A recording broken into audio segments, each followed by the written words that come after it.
இன்ட்ரெஸ்டிங்கான vlog-ஓட தான் உங்களை வந்து பார்க்க வந்திருக்கேன். இன்னைக்கு வந்து மாமாவோட பர்த்டே, அதனால அவருக்கு வந்து ஒரு சின்னதா ஒரு சர்ப்ரைஸ் கொடுக்கலாம் அப்படின்னு சொல்லி தான் திண்டிவனம் வந்து கிளம்பிட்டேன். திண்டிவனத்துக்கு போயிட்டு பார்த்தீங்கன்னா ட்ரெஸ் எடுத்துக்கிட்டு அப்புறம் மட்டன் எடுத்துக்கிட்டு அப்புறம் பார்த்தீங்கன்னா கேக் வாங்கிட்டு தான் வர போறேன். இன்னைக்கு வந்து 1000 rupees வச்சு என்ன பண்ண முடியுமோ அதை மட்டும் தான் இன்னைக்கு வந்து நான் பண்ண போறேன். ஏன்னா என்கிட்ட வந்து அமௌண்ட் இல்லை, பட்ஜெட்க்கு ஏற்ற மாதிரி தான் பண்ண முடியும். போன இயர் பார்த்தீங்கன்னா சூப்பராக பண்ணியிருந்தேன், பர்த்டே செலிப்ரேஷன்லாம் நல்லா இருந்துச்சு. ஆனால் அதோட வீடியோஸ்லாம் என்கிட்ட எதுவுமே கிடையாது. போன இயர் பார்த்தீங்கன்னா 12 மணிக்கு கேக் கட்டிங் பண்ணேன். காலையில் இருந்தோடனே புதுசாக ட்ரெஸ் எடுத்து கொடுத்துருந்தேன். அதுக்கப்புறம் பார்த்தீங்கன்னா வெள்ளியில் வந்து அருணாப்பொடி வந்து செஞ்சுருந்தேன் 200 கிராம்ல. அது வந்து ரொம்பவே ஜாலியாக போயிருந்துச்சு. ஆனால் இந்த வாட்டி எனக்கு வந்து கொஞ்சம் ஃபீலிங் தான் கஷ்டமாக இருந்துச்சு. என்னடா இது நம்மளால இந்த வாட்டி பண்ண முடியலையே அப்படின்னு சொல்லிட்டு ரொம்பவே கஷ்டமாயிடுச்சு. சரி ஓகே, நம்ம கிட்ட என்ன இருக்கோ அதை வச்சு பண்ணிக்கலாம், நெக்ஸ்ட் இயர் பார்த்துக்கலாம் அப்படின்னு சொல்லிட்டு இப்போ வந்து நான் வந்து திண்டிவனம் கிளம்பிட்டேன். சரி ஓகே, அங்கே போயிட்டு நான் என்ன பண்ணுறேன் அப்படின்னு சொல்லிட்டு பார்க்கலாம். வீடியோ வந்து முழுசாக பாருங்க, ஸ்கிப் பண்ணாமல் பாருங்க, ஓகேவா? ஓகே, இப்போ நான் வந்து கிளம்பிடுறேன். இப்போ வந்து திண்டிவனம்ல இருக்க கேஎஸ்பி தான் வந்திருக்கேன். அங்கே வந்து ஆல்ரெடி பார்த்துட்டு இருந்தாங்க கஸ்டமரு. அதுலேருந்து ஒரு ஷர்ட் பார்த்தீங்கன்னா பிங்க் கலரில் இருந்துச்சு, சைஸ் மட்டும் வேறு இருந்துச்சு. இதே பிங்கே கொடுங்க அப்படின்னு சொல்லிட்டு போனோடனே செலக்ட் பண்ணிட்டு வந்துட்டேன். நெக்ஸ்ட்டு பார்த்தீங்கன்னா அதே தெருவில் பக்கத்தில் இருக்க ஸ்ட்ரீட்டுக்கு வந்திருந்தேன். அங்கே வந்துட்டு கேக் வந்து ஒன்று ஆர்டர் பண்ணிட்டேன். 1/2 kg தான் ஆர்டர் பண்ணியிருந்தேன். கேக்கில் வந்து நேம் போட்டு கொடுத்துட்றேன், கொஞ்ச நேரம் வெயிட் பண்ணுங்க அப்படின்னு சொல்லியிருந்தாங்க. அதனால கொஞ்ச நேரம் உட்காந்துட்டு இருந்தேன். அப்புறம் பார்த்தீங்கன்னா பாதாம் மில்க் பார்த்ததோ சரி ஓகே இந்த வெயிலுக்கு குடிச்சா நல்லா இருக்குமேன்னு சொல்லிட்டு பாதாம் மில்க் குடிச்சிட்டு கிளம்பி வந்துட்டேன். கேக்லேயும் நேம் எல்லாம் போட்டாச்சு. கேக் வந்து லாஸ்ட்டாக இந்த வீடியோவில் வந்து காமிக்கிறேன் எப்படி இருக்கு அப்படின்னு சொல்லிட்டு. கேக்கில் நேம்லாம் போட்டுட்டு ரெடி பண்ணி கொடுத்துட்டாங்க. வீட்டுக்கும் நானும் வந்துட்டேன். ஒரு வழியாக இந்த வெயிலில் வந்து போயிட்டு வந்துட்டேன். நான் போயிட்டு ட்ரெஸ் எடுத்துகிட்டு மட்டன் வாங்கிட்டு அப்புறம் கேக்லாம் வாங்கிட்டு வந்துட்டேன். போன இயர் பார்த்தீங்கன்னா கேக் வந்து 1 kg வாங்கியிருந்தேன். இந்த இயர் வந்து 1/2 kg தான் வாங்கியிருக்கேன்.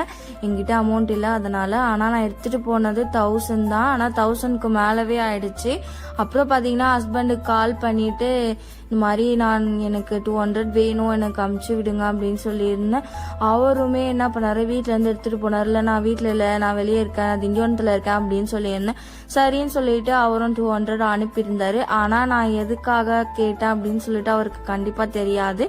எல்லாமே சர்ப்ரைஸாக தான் பண்ணிட்டு இருக்கேன். அதே மாதிரி கேக் கட் பண்ணுற வரைக்குமே எல்லாமே சர்ப்ரைஸாகவே இருக்கணும்னு சொல்லிட்டு நினச்சிட்டு இருக்கேன். மாமா பார்த்தீங்கன்னா ஒரு 6:30க்குலாம் வந்துடுவார். அதுக்குள்ளே பார்த்தீங்கன்னா பிரியாணிலாம் நான் ரெடி பண்ணணும். அப்புறம் அதுக்கு நடுவில் பார்த்தீங்கன்னா பாப்பாவெல்லாம் வந்து கூப்பிட்டுட்டு வரணும்.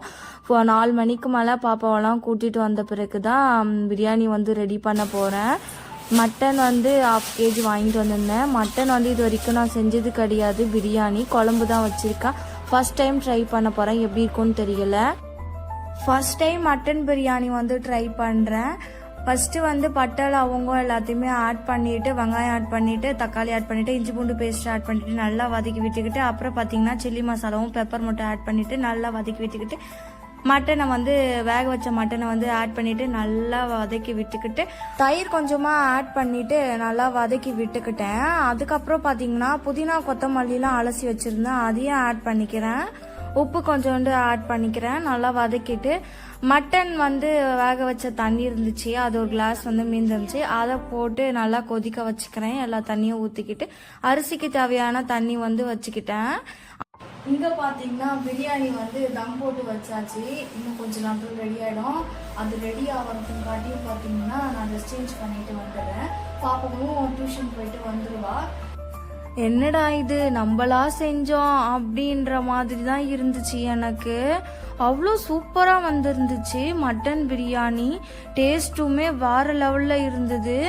நானும் கலரி பார்க்குறேன், ஒரு சாதம் கூட ஒரு சாதத்தோட ஒட்டலை. அவ்வளோ சூப்பராக பலபலன்னு இருந்துச்சு. மட்டனும் பார்த்தீங்கன்னா கரெக்டான பதத்தில் வந்து வெந்திருந்துச்சு. என்னையே என்னால் நம்பவே முடியல. சத்தியமாக மாமா சாப்பிட்டுட்டு நல்லா இருக்குதுன்னு தான் சொல்வார். ஹஸ்பண்ட் பார்த்தீங்கன்னா வேலையை விட்டு வந்துட்டாரு, கீழே தான் இருந்தார். சரி அவர் வருவார் நானும் கதவு பின்னாடியே ஒளிஞ்சிட்டு இருந்தேன். லாஸ்ட்டாக பார்த்தீங்கன்னா பல்பு தாங்க வாங்கினேன். அதை நானும் இப்படி திருவுறேன் அப்படி திருவுறேன், லாஸ்ட்டாக அது உடைக்கவே முடியல. என் கைக்கு வலிக்கிட்டு போகுது. அதுக்கப்புறம் என்ன பண்ணால் மேலே இருந்த கவரை பிரிச்சுட்டு அப்புறம் திருவின பிறகு பார்த்தீங்கன்னா அப்புறமா தான் உடஞ்சிச்சு. கரெக்டாக பார்த்தீங்கன்னா மாமா ஃபேஸுக்கு நேராக தான் நான் வந்து உடச்சி விட்டுருந்தேன். அது ஆனால் ரொம்பவே ஒரு ஜாலியாக இருந்துச்சு. ஃபர்ஸ்ட் டைம் ட்ரை பண்ணியிருந்தேன். இது வரைக்கும் நான் இது மாதிரி பண்ணது கிடையாதா, அதனால ஃபர்ஸ்ட் டைம் ட்ரை பண்ணதுனால கொஞ்சம் சொதப்பிடுச்சு. நெக்ஸ்ட் டைம் பண்ணும்போது கரெக்டாக பண்ணிடுவேன். அப்புறம் பார்த்தீங்கன்னா ஷர்ட்லாம் எடுத்து கொடுத்து போட்டுட்டு வந்துடு அப்படின்னு சொல்லியிருந்தேன். ஷர்ட் மட்டும் தான் எடுத்திருந்தேன் அப்படின்னு சொல்லியிருந்தேன். அதை வந்து இசைமா வந்து எட்டி எட்டி பார்க்குறாங்க. அந்த ஷர்ட்டை வந்து என்னது பண்ணதுப்பா காமி அப்படின்னு சொல்லிட்டு பார்த்தாங்க. அப்புறம் வந்து ட்ரெஸ் சேஞ்ச் பண்ணிட்டு வரதுங்காட்டியும் நான் வந்து கேக்கெல்லாம் எடுத்து அரேஞ்ச் பண்ணிட்டு இருந்தேன். அதுக்கப்புறம் பார்த்தீங்கன்னா அதில் வந்து கேண்டில் வந்து வைக்கவே இல்லை. அப்புறம் வீட்லேயே ஒன்று சின்னதாக இருந்துச்சு, அதை எடுத்து வச்சுட்டு ரெடி பண்ணிட்டேன். இசைமா வந்து நான் தான் கட் பண்ணுவேன்னு சொல்லிட்டு கத்தி கேட்டிருந்தா. யாருக்கு பர்த்டே, உனக்கா பர்த்டேன்னு சொல்லிட்டு கேட்டப்ப இல்லை உனக்கு தான் அப்படின்னு சொல்லிட்டு பாப்பா சொல்லியிருந்தா. அப்புறம் பார்த்தீங்கன்னா ஒரு வழியாக கேக் கட்டிங்லாம் சிறப்பாக முடிஞ்சிச்சு. ஹாப்பி தான், மாமாவும் ஹாப்பி. ஆனால் சர்ப்ரைஸ் வந்து ஓகே தான், இந்த வாட்டி பரவாயில்ல. எல்லா வாட்டியும் மாட்டிப்பேன், ஆனால் இந்த வாட்டி ஓரளவு பரவாயில்ல. நல்லா யார் ஆர்வமாக இருக்கிறோமோ இல்லையோ இசைமா வந்து ரொம்பவே ஆர்வமாக இருக்கா எப்போ கேக் சாப்பிடுவோம் அப்படின்னு சொல்லிட்டு. ஏன்னா அவளுக்கு வந்து இந்த பிளாக் ஃபாரஸ்ட் கேக்னா அப்படி சாப்பிடுவாளுங்க. சாதா கேக் வந்து தொடவே மாட்டாங்க, யாருமே தொட மாட்டாங்க எங்கள் வீட்டில். அதனால தான் எப்பவுமே பிளாக் ஃபாரஸ்ட் இல்லைனா ஒயிட் ஃபாரஸ்ட் அவ்வளோதான், அதுதான் சாப்பிடுவாங்க. அதனால தான் எப்பவுமே நாங்கள் வந்து பிளாக் ஃபாரஸ்ட் இல்லைனா ஒயிட் ஃபாரஸ்ட் தான் வாங்கிட்டு வருவோம். இசைமா மட்டும்தான் கேட்டு கேட்டு வாங்கி சாப்பிட்டுட்டு இருந்தா. ரொம்பவே ஹாப்பியாக போச்சு இன்னைக்கு, ரொம்ப நல்லா இருந்துச்சு. ஆனால் ரொம்ப சர்ப்ரைஸ் ஆயிட்டாரு. அதே மாதிரி பார்த்தீங்கன்னா பிரியாணி ரெடி பண்ணிட்டு பிரியாணியோட வாசனை வரக்கூடாது சொல்லிட்டு நான் என்ன பண்ணேன், ரூம் ஸ்ப்ரேலன்னு சொல்லிட்டு சென்ட்டெல்லாம் எடுத்து வீடு ஃபுல்லாக ரூம் ஃபுல்லாக அடிச்சு விட்டுட்டு இருந்தேன். ஆனால் மாமாவுக்கு வந்து தெரியவே இல்லை.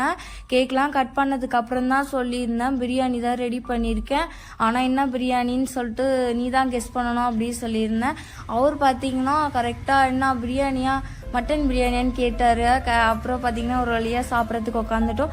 டேஸ்ட் பார்த்தீங்கன்னா கண்டிப்பாக சொல்கிறேன் அவ்வளோ நல்லா இருந்துச்சு. சாப்பிட்டு பார்த்துட்டு சொல்கிறேன். இசைமாக்கு போட்டு கொடுத்த சாப்பாடு அப்படியே தான் வச்சுட்டு இருந்தா. அவள் எப்போ சாப்பாடுன்னு கேட்டேன், ஆனால் சாப்பிடவே இல்லை. நாங்கள் சாப்பிடும்போது கூட சாப்பிடுடின்னு சொன்னேன், ஆனால் அவள் பார்த்தீங்கன்னா கேக் தான் சாப்பிட்டுட்டு இருந்தா. கேக் வந்து ஒரு 4-5 பீஸ் அவரே சாப்பிட்டாரு. சாப்பிடக்கூடாது இரும்பல் வரும்னு சொன்னால் கூட அவள் கேட்கவே இல்லை. இந்த வீடியோ உங்களுக்கு பிடிச்சிருந்தா மறக்காமல் என்னோட சேனல் வந்து சப்ஸ்கிரைப் பண்ணிக்கோங்க.